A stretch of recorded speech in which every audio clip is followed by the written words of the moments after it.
ochdi va nihoyat nasib qildi. Hozir juda ko'pchilik ko'zda yosh bilan vatandoshlarimiz qarshi olyapti.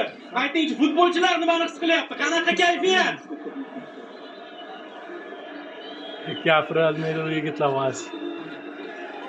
Bismillah. Avvalambor hammaga katta rahmat.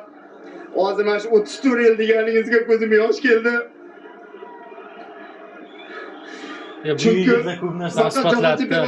Qonday ko'z yosh qilganmiz. Alhamdulillah Alloh yetkazdi, mana quvonch ko'z yoshlariga yetkazdi.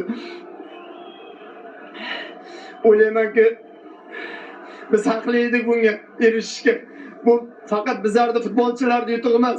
Biz harakat qildik, biz o'zimizning qo'limizdan kelgan amalni qildik. Alloh bizga shuni nasib qildi. Bu butun o'zbek futbol muxlislarining bayrami.